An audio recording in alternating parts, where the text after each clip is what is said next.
tous, enfin des retrouvailles après une saison estivale bien dense. On a fait beaucoup de routes d'est en ouest, dont une grosse résidence de 5 semaines entre juin et juillet en Bretagne, parsemée de dates de jeu, avec les Femmes Orchestres et le Vox Machina Full Show. Puis ensuite, on a refait une autre période de travail dans la Drôme en septembre, au cours de laquelle on a notamment imaginé et dessiné l'esthétique de l'orgoptère et œuvré à la contrepartie musicale des donateurs à 50 €. Christian, Mathieu et Luc Lauge, Élodie Parisot. On voudrait te remercier d'avoir vraiment tout donné. On espère que tu seras là au printemps pour t'essayer, car la magie s'opère autour du bel orgoptère, c'est grâce à toi. Donc pas de repos et la rentrée est déjà là, beaucoup de choses positives et notamment le fait que nous avons trouvé le lieu idéal pour assembler et aménager l'orgoptère. On ira donc finalement chez nos amis belges Jean-Paul et Claudine, au pied en coulisses, un lieu dédié à la construction de machines de spectacle. On y fera a priori 4 périodes de résidence de 1 à 2 semaines entre janvier et mai 2022. Un immense merci à eux pour leur soutien grâce à une coproduction extrêmement précieuse. La première mise à l'eau de l'orgoptère à 2 modules se fera donc également en Belgique au lieu de Redon en Bretagne. On prévoit donc de refaire une inauguration de l'orgoptère à 5 modules un peu plus tard sur le canal de Nantes à Brest comme initialement prévu. Petit point sur les subventions. Nous avons bénéficié tout d'abord d'une aide de la DRAC, Direction des Affaires Culturelles, de 5 000 €, ce qui paye une partie du salaire de Nicolas, notre ingénieur concepteur.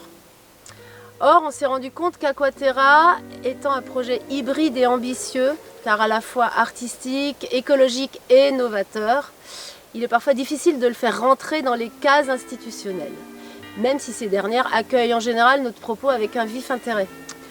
On a donc décidé de rechercher une chargée ou un chargé de production, même pour une durée relativement courte, pour nous aider à la rédaction des dossiers de subvention, pour adapter notre rhétorique aux lignes budgétaires. Et en attendant, Richard, notre super constructeur, démarre en ce moment même à côté de Nantes la construction des châssis et essieux des 2 premiers modules. Les plans ont été amplement réfléchis par Simon et Nicolas ces derniers mois et des améliorations importantes ont été apportées depuis le printemps dernier. Et surtout un changement de taille. La disposition des moteurs électriques sera désormais hors d'eau et non plus dans les roues, ce qui nous permettra de naviguer même en eau salée et de pouvoir ainsi faire des représentations jusque dans les ports maritimes. En tout cas, on est confiant et enthousiaste à la perspective des premiers tests roulants et sur l'eau parce que Simon et Nicolas ont peaufiné les calculs et les plans de structure d'arrache-pied depuis ces derniers mois. Il y a un petit point d'interrogation en ce qui concerne l'approvisionnement en matières premières, car vous devez savoir qu'une pénurie s'observe, notamment sur les importations de bois et de métal.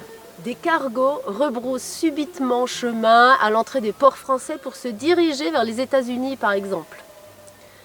Par chance, nos besoins restent relativement limités, mais cependant il faut tenter d'anticiper au mieux et donc d'acheter dès maintenant des matières qui serviront dans quelques mois, ce qui nous impose d'avoir suffisamment de trésorerie pour faire face à cette situation. Je renouvelle donc ma gratitude à vous toutes et tous qui nous ont soutenus financièrement. Grâce à vos dons, nous pouvons concrètement construire le module de tête, donc l'étape 1 est accomplie. Le premier volet de la campagne ayant été réussi en seulement quelques mois, on a même été félicité par ProArty, notre site de crowdfunding, qui n'avait jamais vu un tel montant moyen par donateur parce qu'on arrive à peu près à plus de 200 €.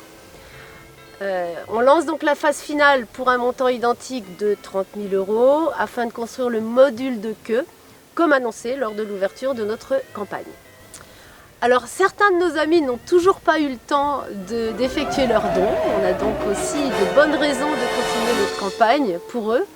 Et on parle aussi d'Aquaterra avec Simon à chaque fois qu'on joue nos spectacles. Il est donc primordial pour nous de pouvoir montrer dès le printemps prochain un orgoptère à 2 modules pour tester le fonctionnement général de l'engin. Notamment le déploiement du pétale scénique, le gonflage des flotteurs, le déploiement des voilures de protection, l'ouverture et la fermeture de la capucine de la chambre et du ponton bâbord, les installations lumière et scénographiques, etc. Par ailleurs, on est content parce que des compagnies de théâtre de rue commencent à montrer concrètement leur soutien et leur envie de participer à notre aventure en partageant l'orgoptère avec nous dans l'avenir. Nous espérons que beaucoup d'autres verront du sens et une urgence à œuvrer ensemble pour un monde plus respectueux et plus lent. On se retrouve donc en vidéo depuis la Belgique en janvier. On fera des newsletters plus régulières avec plein d'images et d'anecdotes du quotidien pour que vous puissiez suivre de semaine en semaine l'assemblage de l'orgoptère. Mille merci, à bientôt dans la joie et la confiance, on continue. Plus que jamais on a besoin de vous et de vos réseaux et de vos amis. Que cette fin d'année vous apporte espoir, joie et courage.